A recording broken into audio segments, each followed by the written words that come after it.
This video is brought to you by John Robson Guitar Tuition. If you enjoy the content, please consider supporting the channel by enrolling on a course, purchasing some guitar lessons or a t-shirt, or you can join my Patreon. Now, on with the show. Hello chaps, welcome once again to John Robson Guitar Tuition. As always, I do hope you're well. Now then, if you're a guitarist, then I'm guessing that you do a fair amount of practice. And if you're practicing, then you probably use a metronome a lot of the time, or at least you're probably aware that you should be using a metronome a lot of the time. The problem with a metronome, as I'm sure we can all agree, is that it can be a bit boring, that's the word, to play along with. It's much more fun to play along with a jam track. Now, the problem with a jam track is that if you're trying to learn, a kind of particularly tricky riff or lick or phrase or something, then it's not the easiest thing in the world to slow down a jam track to accommodate practicing whatever it is you're trying to learn at a slower tempo. So maybe you start thinking along the lines of, jam tracks that you can slow down, via software, something like Band in a Box, for example. And the problem with that is it's not exactly cheap, and there is, a learning curve associated with getting the most out of it. So what I'm going to show you today is a piece of software called ChordPulse. I use it all the time. It's about $29 to buy, and you get a 14-day fully functioning free trial. And, for $29, that's about £20 in UK sterling. So it's so cheap, it's not worth not having it. And here is how I regularly make use of it. Okay, first of all, welcome to my desktop. I have had a little bit of a tidy up since I knew you were coming around, but anyway, let's have a little bit of a look at the software. This is, as I said, ChordPulse, and this is what it looks like when you first fire it up. Basically, you'll see down here you've got some controls, master volume, then you can adjust the mix of the drums, the bass and the chords. Over here you can adjust the tempo, and you can transpose to different keys using these plus and minus buttons here. You'll see here it says simple weight. Now that is the style that it always defaults to when you launch ChordPulse. And you can see here we've got a C chord in this box here. Each one of these little blocks, if I put another one in there, is 1 bar. Okay, so if that's a C chord, I could change that one there to an F chord, and then maybe put an A minor chord in there. You see, I just kind of click on the A and go to minor, and then after that maybe I could go to something a bit exotic, maybe an E7 sharp 9, or maybe I want E7 sharp 9 to E7 flat 9 in the same bar. So I just go into there. It always defaults to a C chord when you put something in, and then you've got that. And as I say, simple way is the accompaniment style, and there are a bunch of different ones to choose from, some of which are quite descriptive. Like one I tend to use a lot is this one here, piano ballad, and each style comes with its own sort of default tempo, but you can alter that. And if I just press play now on this, you'll hear what it sounds like.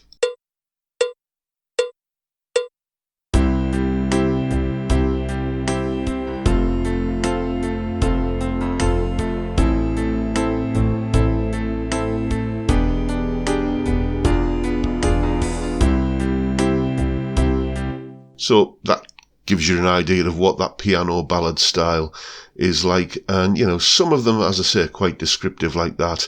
Some of them are like, what is shield?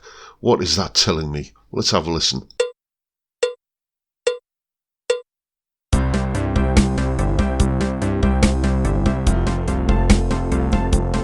Yeah, it's some sort of 80s electro kind of thing. Rumba, again, fairly descriptive of what it is, but Tom's rock, Tom's beat. You basically have to play around with these a little bit and find the styles that you like. As I say, I use that piano ballad one quite a bit. Another one that I find is fairly useful is this one here, Feel. Sounds like this.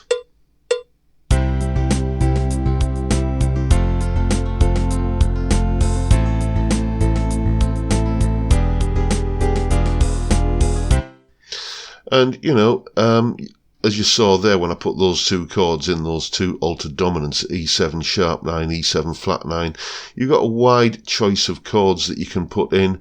You know, let's extend this chord sequence a little bit.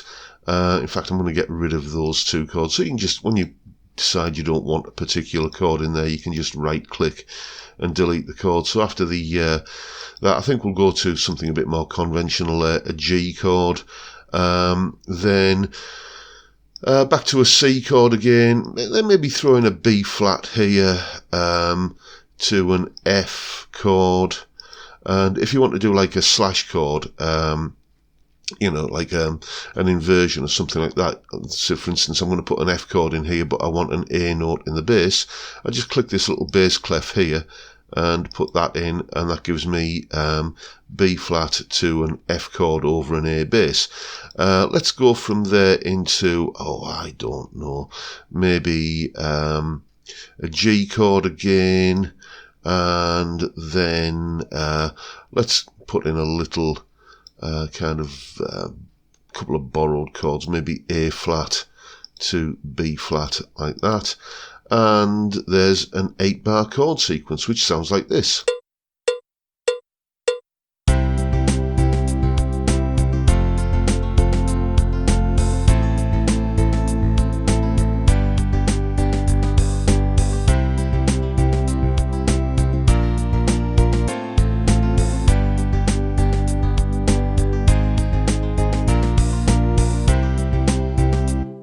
So in literally no time at all, you can, you know, throw together something that is, you know, a usable backing track. And the thing I like to do with this is I can put some chords together, and admittedly it's not, you know, it's never going to be, you know, a professional sounding result. It's kind of a bit 1980s Casio keyboard sounding, to be honest.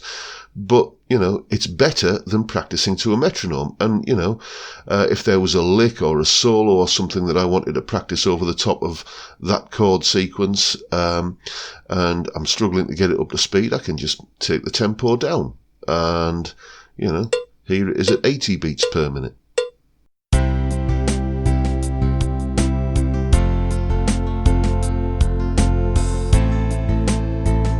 And, you know, you've got, you know, all of the flexibility of a metronome to be able to change the tempo, but it's a little bit more inspiring to practice over than just a tick-tock, tick-tock, tick-tock metronome kind of thing.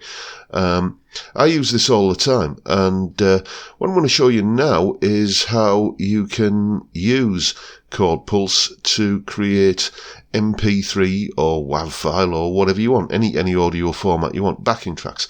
The only thing you can't really do with ChordPulse is you can see that you can save it as a ChordPulse project or as a MIDI file or various things, but you can't output audio directly from ChordPulse. But I'm going to show you a little workaround that will enable you to do that. Okay, here's that chord sequence that we created a moment ago. I'm going to put it back up to 100 beats per minute. There we go. And basically what you can do, another few features that we've got here, is this little thing here. You can toggle between either an 8-bar chord sequence on each ChordPulse page. We'll look at what those mean in a moment, the pages.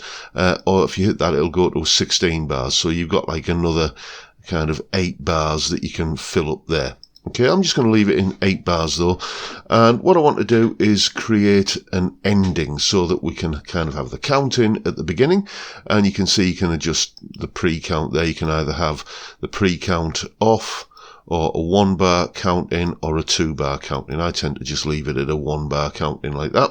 And what I want to do now is, as I say, create an ending. So I'm going to go down to here where it says pages and click in the next one there and give it page 2. Now I want this chord sequence to end on a C chord.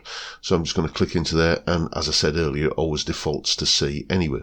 Now, That just gives me another bar of C that will kind of continue in the same accompaniment style as you've heard earlier. So what I'm going to do is, if I just hover the mouse above this bar here, you can see on each beat of the bar, there's beat 2, there's beat 1, 2, 3, 4, etc. There are what are called little arrangement points. They look like a little kind of crosshair thing that comes up. And if you right click there, you get a bunch of options. And what I want to do is drum break and sustain bass and chords. Now, drum break isn't like a drum break as in kind of a drum fill. It just means that the drums stop and you sustain the bass and chords, which is essentially an ending. So I'm going to click on that. And you can see it tells me I've got an arrangement point there. The other thing I want to do is I want to end there. I don't want it to kind of loop back round to the beginning of it and start all over again, which it tends to, just default to doing, as the kind of way that the program behaves. So just go into this repeats option here, and you can either repeat the page, or you can turn the repeats off, or you can repeat the whole thing. So I want to turn the repeats off. And then scroll back to page 1 like that, down there, and it'll play through all of this, and then it'll come to page 2 where I've put the ending. So that's basically the track that I've created. Now, how do I record that as audio? Well, this is where we need to employ another piece of software.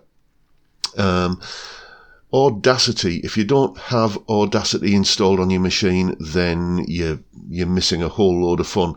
It's a really versatile piece of software, and it's free. My Patreon supporters will know that I do a monthly podcast for them, and I record it all in Audacity. Okay, so what we need to do here is we need to set Audacity up so that it will record the output of our audio device. So it's this little box here that you need to look at to begin with.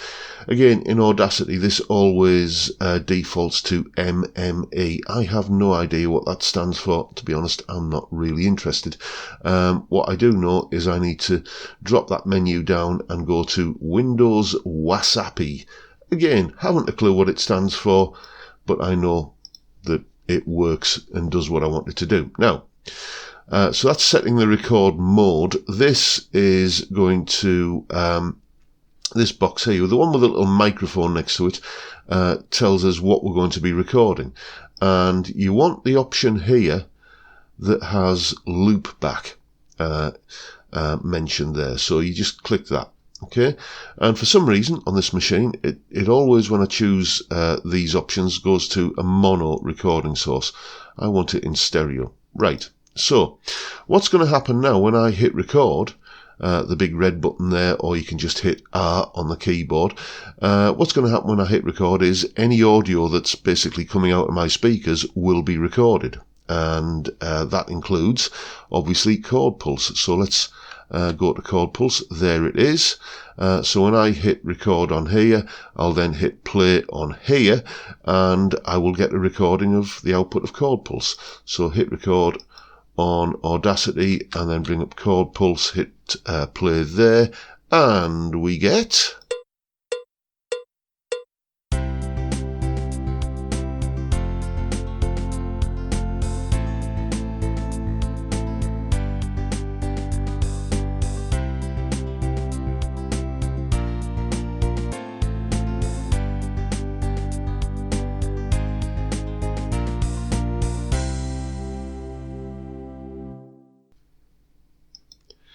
And you can see that, I'll just stop that recording now. You can see that, we got the entire chord sequence. There it is there, and it ended on that C chord I'd put in. If I'd wanted a longer chord sequence, I could have put in extra pages. I could have gone 2-3 times through this. I could have put in a chorus section, a bridge section. You've got... how many pages can you put in? Quite a lot. I can't remember off the top of my head, but certainly long enough to do, you know, a full song if that's what you're doing. I often, when I'm demoing a tune, I'll often just kind of throw a little kind of mock-up backing track together in ChordPulse and just record like this and kind of work the tune out and do it that way. And I use it a lot in my lessons as well, just to do quick scratch backing tracks for my students. Now, the one thing that you can see about this is it does record rather quiet, but that's not a problem. All we got to do is just drag it across here to select the section of audio, go into the effects menu in Audacity and amplify it. Now, here's the clever thing. Unless you tick that box to say allow clipping, it automatically looks at this audio here and says what's the maximum amount of amplification we can apply to this without it you know, clipping and distorting. And here it's 8.833 decibels. So let's just do that. There we go. Boom. We've got a much louder recording. No sense in having this 5 or 6 seconds here of silence at the beginning, so I'll just select that and hit delete on the keyboard. There we go. And let's tidy up the end as well. And there is an audio recording of what we played in Audacity. So now I'm going to export that. And here it is. I can export as an MP3 or WAV or OGG or, you know, any, well, you know, multiple different formats, whatever you want really. So I'm just going to fling it out as an MP3, and you can, let's call this ChordPulse backing, and here you can, you know, kind of choose the all of the ID tags and everything, and you can go into menus in various places. I forget where they are now, but you can have a look for them, and you can, you know, select the bit rate and all of that sort of stuff that you want to export at. You can see I tend to use, I don't know if you saw that there, I tend to use the highest bit rate, which Audacity refers to as the insane preset. So there you go. That is just a way of creating an MP3 from the output of ChordPulse, just using this free piece of software, Audacity. Great fun, and hope you found this useful. So there it is. As I said in that clip there, it's, you know, it's never going to be, you know, a professional option for putting together a proper, you know, finished, recorded piece of music. But it's a great tool for kind of mapping out the structure of a song, or, as I said earlier, just practicing a particularly tricky solo at a slower tempo that you can then gradually edge the tempo up a little bit at a time. And, you know, it's more interesting than, and more fun than playing along with a metronome. I tend to think of it as nothing more than a metronome that will actually play me some chords in the background as well. A link to ChordPulse down in the description, and yeah, you might as well go and grab it. As I say, it's free for 14 days, fully functioning trial, and it's only about 20 quid. After that, it's not worth not having. So there you go, folks. I hope you found this informative and useful, and if you have, please hit the subscribe button and the notification bell if you haven't already done so, and why not give me a like while you're at it. And that's pretty much it for today, except to say don't forget the live stream tomorrow, Friday, 5 PM UK time. We just sit around, as I'm sure you know, and have a beer and talk about whatever we want to talk about for an hour. Great way to kick off the weekend.